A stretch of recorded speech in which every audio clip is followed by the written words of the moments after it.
Magsisimula ang episode 2 nating kwento sa pagmamaltrato ng kanyang supervisor, ginigipit siya na tapusin ang trabaho sa deadline habang sinisigawan nito. Biglang napasigaw si Tendo sa kanyang paggising at napagtanto niya na binangungot lang siya at sinabing hindi na pala niya kailangan pang pumunta ng trabaho.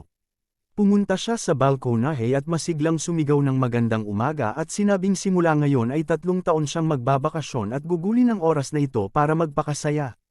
Sinimulan niya ang kanyang araw sa paglilinis at tinapon ang mga basura dahil hindi na ito nakapag-ayos simula nang magtrabaho siya. Habang tinitingnan ang malinis na gamit ay sinabi niya na hindi na niya matandaan kailan siya naging ganito kaganda ang pakiramdam. Binuksan niya ang ref at kumuha ng beer, sa kanyang pag-inom ay nakaramdam siya ng sobrang kasiyahan na animoy nasa langit at iniisip kung ito ba ay holy water o inumin ng mga Diyos dahil sa sobrang sarap. Nanunood siya ng TV at ibinalita ang nangyayari sa labas. At talaga namang sobrang lala na ng sitwasyon, maging ang internet at telecom ay sarado na at pati ang gobyerno ay walang maibigay na paliwanag tungkol dito. Napaisip bigla si Tendo kung ano na ang mangyayari sa buhay niya pero bigla niya din sinabi na ngayong araw ay mag-enjoy siya at wala siyang ibang gagawin kundi magstay sa kwarto at uminom ng beer. Pagbukas ng ref ay laking gulat niya nang makita niya na naubusan na pala siya ng beer. Hindi pa siya makapaniwala sa nangyari. Gusto niya talagang uminom maghapon. Sumilip siya sa labas at nakitang napapaligiran siya ng mga zombie pero hindi niya matiis ang pagkauhaw niya sa beer. Samantala sa ibabang palapag naman ay may mag-asawang nakaligtas ngunit nawawala na din ng pag-asa dahil sa nakikitang sitwasyon at sinasabing ito na daw malamang ang katapusan nila. Habang nagdadrama ang lalaki na sanay may dumating para tumulong sa kanila ay laking gulat niya nang makita sa gilid si Tendo na bumababa, maging ng asawa nito ay napasigaw nang makita siya. Humingi ng paumanhin at nagpaliwanag naman agad si Tendo at sinabing napapaligiran ng mga zombies ang hagdan sa kanyang building kaya minabuti niyang dumaan doon at inaya naman ito na pumasok sa kwarto nila at sinabing ligtas pa ang kanilang lugar.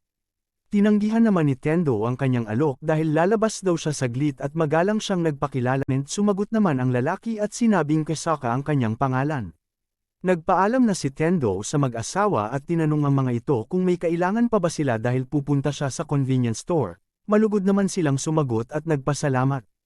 Mabilis siyang nagbisikleta at napansin niya na mas dumami na ang mga zombies ngayon kumpara kahapon at naisip ang panganib kung sakaling mapalibutan siya pero mabilis siyang pumadyak at iniwanan ang mga ito. Sa pagpunta sa tindahan ay masaya pa siyang kumakanta papasok at hindi napansin na may nauna na sa kanya.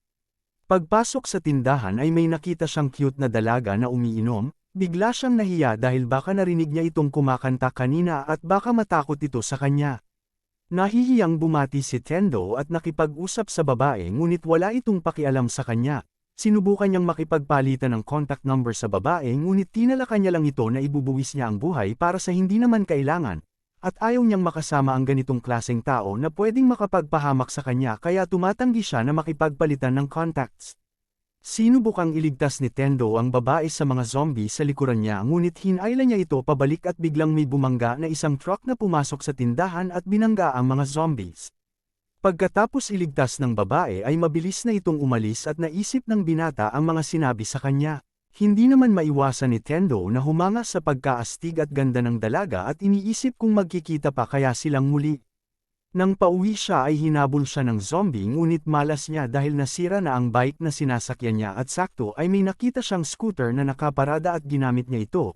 Masaya siya sa bagong sinasakyan at naalala niya na malamang marami pang sasakyan ang nagkalat dito na walang gumagamit. Sa kanyang pagdadrive ay naisip niyang baka may mas maganda pang upgrade sa scooter niya ngayon at sakto ay nakita niya ang isang big bike at pinalit niya ito at sa sobrang saya ay muntik pa siyang maaksidente. Habang paakyat siya ay inaalala niya ang nangyari sa araw na iyon at sinabing pinaka-the best ang araw na iyon at nalungkot siya bigla nang makita na wala na sila Mr. Kesaka.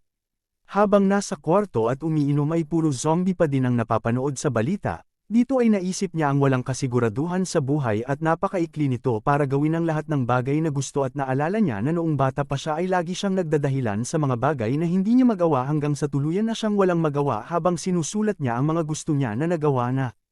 Dinagdagan pa niya ang kanyang listahan habang nag-iisip pa kung anong magandang gawin hanggang sa naalala niya ang kanyang magulang at inilista niya ito. At kontento siya sa paglista sa mga 100 na gusto niyang gawin bago maging zombie.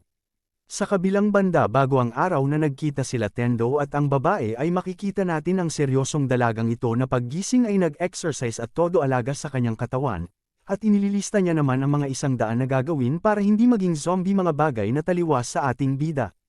At masigasig siyang nag-aanalisa at kumukuha ng datos tungkol sa mga behavior ng mga zombies para alam niya paano ito iwasan.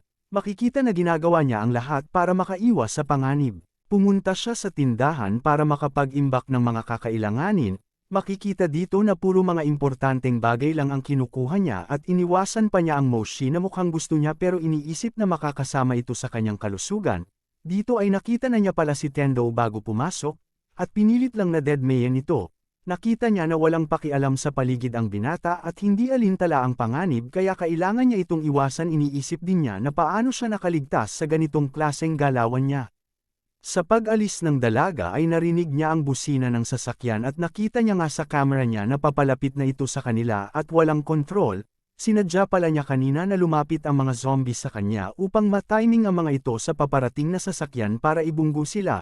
Sobrang kalkulado at napakaingat ng babaeng ito.